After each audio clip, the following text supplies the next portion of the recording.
July মাহ গৰমৰ বন্ধ সকলো ল'ৰা ছোৱালী সকলো মাক দেউতাক এতিয়া বৰ্তমান ব্যস্ত গৰমৰ বন্ধত নিজৰ টাইমখিনি ভালকৈ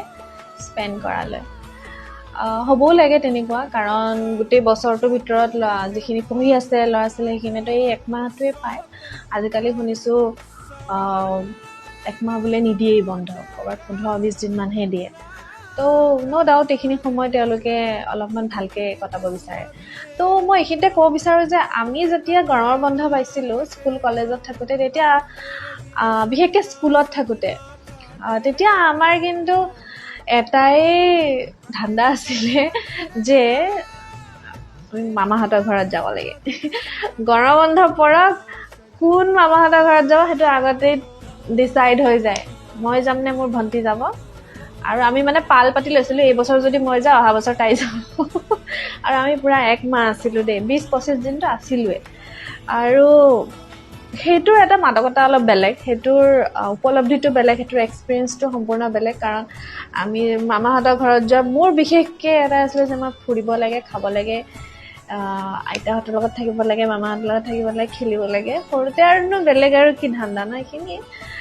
আৰু এইখিনিয়ে ভাল লাগে কাৰণ ঘৰত থাকিলেতো মা দেউতা গালি দিয়ে থাকিব পৰা নাই হেন তেন কিবা কিবি কৈ তো বেটাৰ মামাহঁতৰ ঘৰত যোৱাই ভাল আৰু তাৰোপৰি আমাক বেলেগ একো অপশ্যনছ মানে কি অপশ্যন বুলি নহয় ফুৰাব চুৰাব নিছিলে কিন্তু মানে মেইন কিন্তু চেণ্টাৰ পইণ্ট আমাৰ মামাহঁতৰ ঘৰেই আছিলে বাট এতিয়া কি হৈছে মানে ধৰক এতিয়া মানে গৰম বন্ধ পৰাৰ আগে আগে ছামাৰ কেম্পৰ ৰেজিষ্ট্ৰেশ্যন আগতে হৈ যায়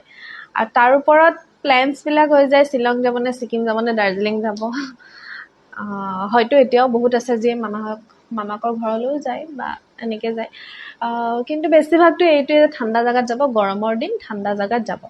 বাট এইটো হোৱা কাৰণে বেয়া হোৱা নাই ভালেই হৈছে বাৰু তেওঁলোকে ফুৰিবও লাগে চাবও লাগে জেগা কিন্তু আমি যিটো অনুভৱ কৰিছিলোঁ গাঁৱৰ থাকি পেলাই আইতা ককাহঁতৰ ঘৰত যোৱা মানে কি সেইখিনি ঘৰ গাঁৱত আছিলে আৰু গাঁৱত যোৱা মানে গাঁৱৰ পৰিৱেশটো আমাৰ টাউনৰ পৰিৱেশটো সম্পূৰ্ণ বেলেগ এতিয়া জেনেৰেশ্যনটোৱে সেইটো কিন্তু উপলব্ধি কৰা নাই আৰু তেওঁলোকে নিবিচাৰেও কৰিব সেইটোৱে আৰু নাজানো তেওঁলোকৰ মনত কি চলি থাকে বা তেওঁলোকে অলপ বেলেগ ধৰণে ভাবে কথাবিলাক তো এনেকুৱা হয়নে নহয় আপোনালোকে এইটো কথা আপোনালোকৰ মনলৈ আহিছেনে নাই এনেকুৱা দেখি আছেনে নাই আপোনালোকৰ মতামতটো জনাবচোন দেই